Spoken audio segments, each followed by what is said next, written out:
Orang tolong bagiin buku yang sudah ada.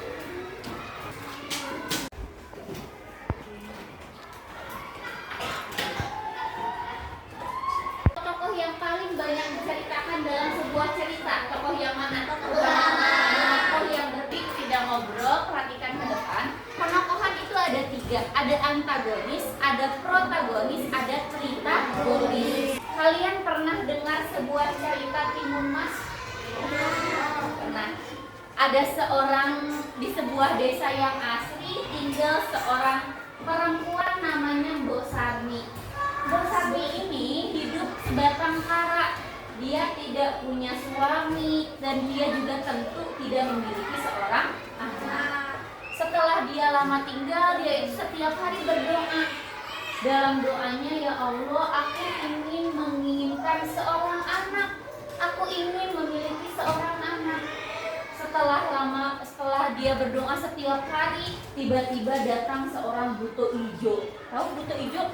Badannya tinggi besar, tubuhnya seluruhnya berwarna hijau. Dia datang kepada Mbok Sarmi tadi.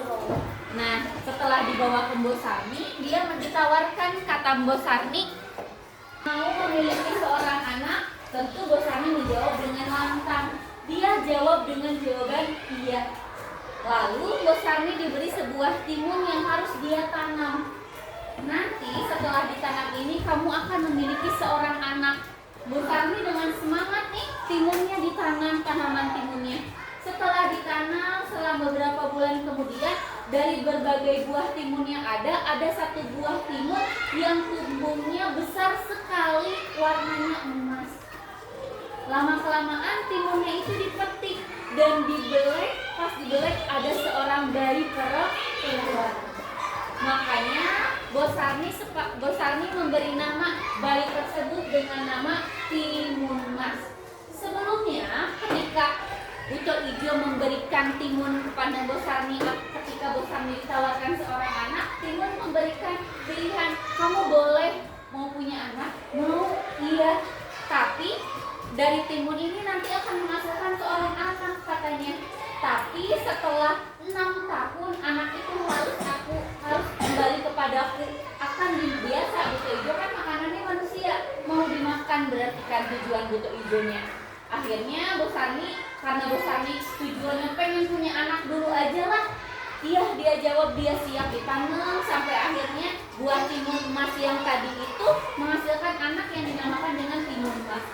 Mbok Sarmi setiap harinya merasa gelisah, takut benar apa yang dijanjikan Buto Ijo tadi. Takut setelah 6 tahun Buto Ijo datang, kemudian Buto Ijo mengambil Timun Mas. Sedangkan Mbok Sarmi itu sudah sayang sekali kepada Timun Mas. Dari bayi baru lahir, dari bayi merah diurus sama Mbok Sarmi sampai Timun Mas sekarang sudah besar. Ya, ketika diambil rela enggak? Tibalah waktunya, datang seorang bapak-bapak, seorang petapa memberikan satu bungkus plastik kepada Timun Mas. Nah, plastik itu isinya ada biji timun, ada jarum, ada garam, sama ada terasi. Katanya, kata petapa itu, kalau kamu mendapat suatu masalah atau kamu dalam bahaya, taburkan ini satu-satu. Ini akan menolong kamu, katanya seperti itu. Tibalah setelah usianya Timun Mas genap 6 tahun, yang ditakutkan oleh Mbok Sarmi tiba-tiba menjadi sebuah kenyataan. Buto Ijo datang ke rumah Mbok Sarmi untuk mencari Timun Mas. Di genggaman Mbok Sarmi, Timun Mas dituduh ketakutan karena Mbok Sarmi tahu tujuan Buto Ijo datang kepada Mbok Sarmi untuk apa? Untuk mengambil Timun Mas. Akhirnya Mbok Sarmi mengizinkan Timun Mas untuk lari dan membawa plastik yang diberikan seorang petapa tadi. Akhirnya Timun Mas lari keluar rumah. Buto Ijo melihat, dikejar. Ketika dikejar, sudah semakin dekat Buto Ijo terhadap Timun Mas kan. Buto Ijo bertinggi besar, langkah satu kalinya aja bisa berapa kalinya Timun Mas. Mudah kekejar. Ditabur yang pertama biji timun. Ketika sudah ditabur biji timunnya, tiba-tiba jadi kebun timun yang kaya akan timun. Yang dilakukan Buto Ijo apa? Makan timun sebanyak-banyaknya untuk menambah energi. Larinya makin kencang. yang dilakukan Timun Mas kemudian adalah naburin jarum. Jaburnya ditaruh, kemudian tumbuhlah pohon bambu yang sangat tinggi dan berduri. Tahu pohon bambu ada duri-durinya kan?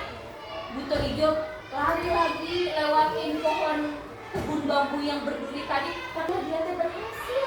Ya, dengan niat jahatnya tadi dia berhasil. Timun Mas semakin ketakutan melihat lagi ke belakang. Buto Ijo semakin dekat. Timun Mas semakin takut. Yang dia lakukan, dia naburin garam lagi.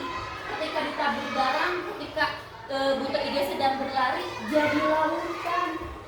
Ya, ternyata Buto Ijo pandai berenang. Dia berenang melewati lautan tadi. Berhasil dia lari lagi lewat lautan tadi. Lari lagi, Buto Ijo ngejar Timun Mas. Timun Mas semakin ketakutan, dia sudah semakin lelah. Dalam hatinya, sepertinya hari ini hidupku akan berakhir. Tapi ada satu lagi yang bisa ditabur, yaitu terasi. Dilempar sama Timun Mas ke belakang, tibalah jadi lautan lumpur.